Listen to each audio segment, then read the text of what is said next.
The first keyboard I'm going to be talking about is the Easy Eyes keyboard, also known as a large print keyboard.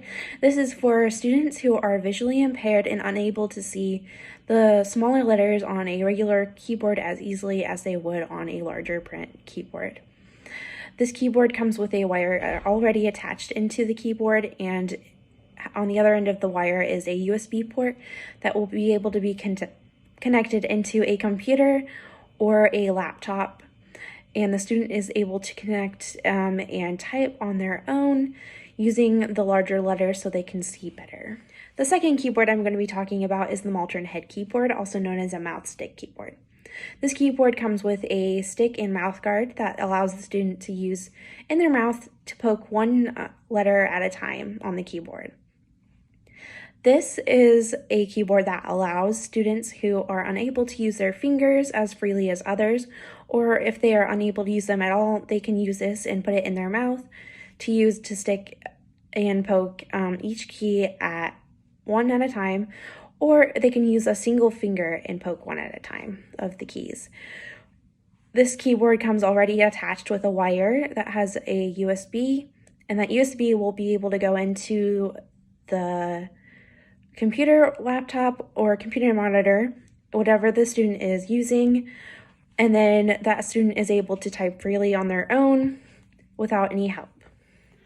Another type of keyboard that we decided to do research on is called KeyX, and which is the brand name for this type of keyboard. The generic name for this particular hardware is a keyboard for people who have cerebral palsy. How to install this specific device is on top of the keyboard you have a USB plug-in where you can plug in the USB cord, and then the USB cord connects to the computer.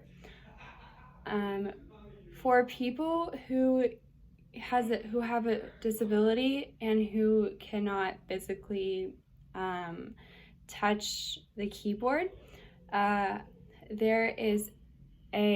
who have more of a severe disability with motor skills, there's actually a plug-in for an external click switch where they can use that to still have full control of the keyboard and still be able to use it without actually touching all the keys on the keyboard. Specifically, as mentioned earlier, this keyboard is designed for people who have cerebral palsy and intellectual disabilities. And this keyboard makes it easier for those students to visually see the keys better and have more of a visual of what they are typing. And this keyboard has iconographic keys, making it beneficial for the students' learning experience in the classroom. So they are able to use that keyboard to complete activities and assignments in the classroom. So the last type of hardware we decided to do is the Peregrine typing glove, which is the brand name for this specific keyboard. The generic name is typing glove. Basic installation instructions for this specific hardware device is located on the back of the glove is a pod, and on top of that pod you can actually plug in a USB cord to connect to a computer or any other device with a USB plug-in.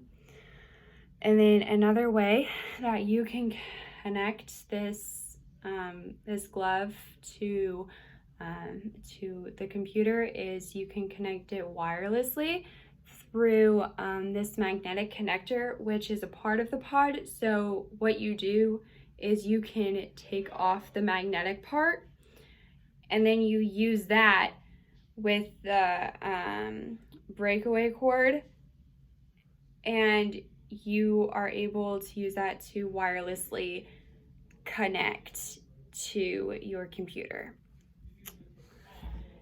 Now, the disability category that this hardware is specifically designed for is for people with motor impairments and who can only make small movements with their hands, and or for people who only have one hand, so they just use their one hand to type with the glove. Or people with intellectual disabilities are also eligible to use this glove for typing. Learning goals for the student using this glove in the classroom. They are able to use this to type more efficiently and easier, and so they don't have to have trouble with trying to reach or type on any other keyboard. They can just use their hand, and they're learning how to use their motor skills in a different way to type with a glove, using the magnetic sensors on each of the fingers of the glove.